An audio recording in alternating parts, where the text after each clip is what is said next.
Ubuzima bw'abana bo mu mihanda. Abana bo mu mihanda bakomeza kwiyongera umunsi ku wundi, bituma benshi bibaza impamvu yabyo, cyane ko usibye kuba bibangamira ubuzima bw'abana ubwabo, bishobora no gutera ingaruka zitandukanye.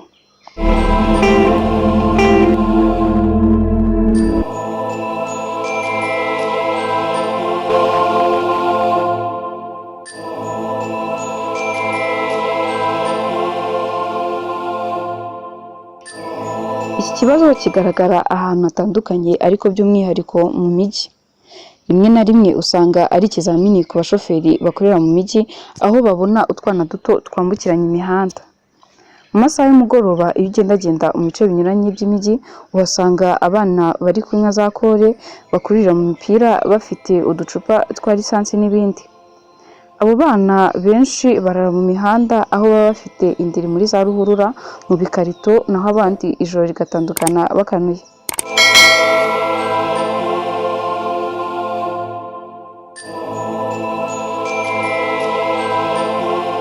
Imvura ikabahitiraho, imbeho ikabica, inzara n'inyota, rimwe na rimwe bagakubitwa bikomeye bazira kwiba n'andi makosa bakora baramira ubuzima bwabo. Abo bana iyo ubegereye usanga badaheruka gukaraba, amaso yaratukuye, imyenda yarabacikiyeho, basakuza cyane hagati yabo, burira imodoka n'ibindi.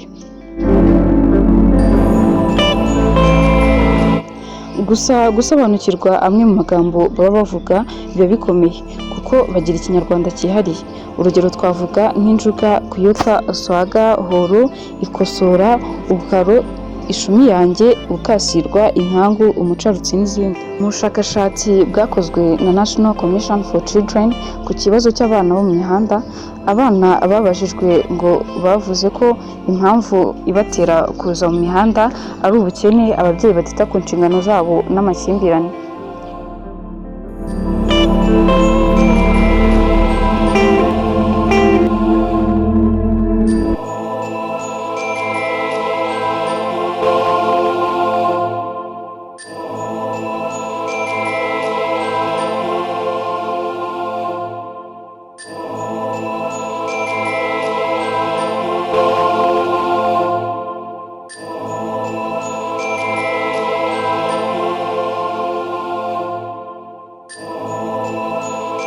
Ubukene ngo butuma abana batabona ibyo bakenera, harimo ibikoresho by'ishuri n'ibindi.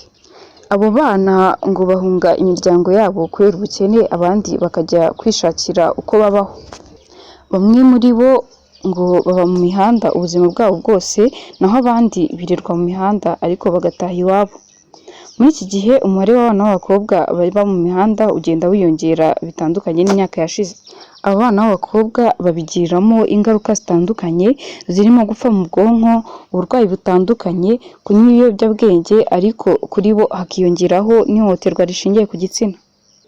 Ibi bibazo bibashora mu kwiyandarika, imibonano mpuzabitsina idakingiye, kwandura indwara zitandukanye, ndetse no kubyara abana badashoboye kurera cyangwa batateguye, nabo bakazabana mu mihanda.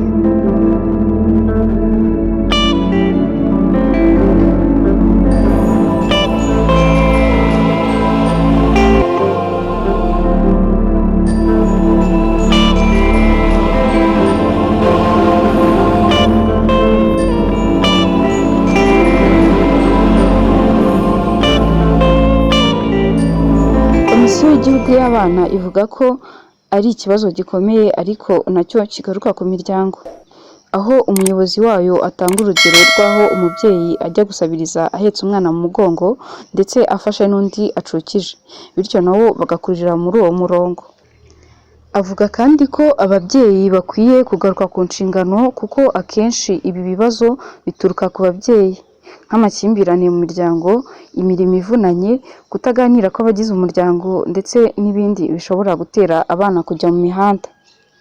Ariko nanone nubwo hariho abana babayeho gutya, buri mwana wese akwiye uburenganzira bwuzuye, nk'uko abiteganyirizwa n'itegeko nimero 54/2011 ryo ku wa 14/12/2011 ryerekeye uburenganzira bw'umwana, kumurinda no kumurengera.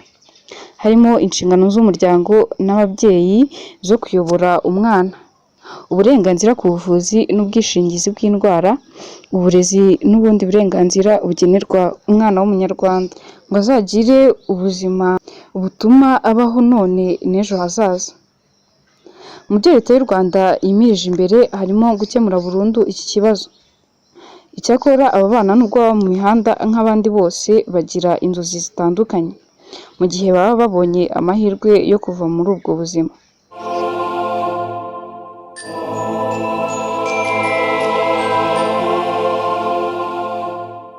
Naha dusoreje iki cyegeranyo mwari mwateguriwe kandi mwagezwagaho nanjye Olive Umutoni. Iyo ni Ability Guide TV. Turabashimiye.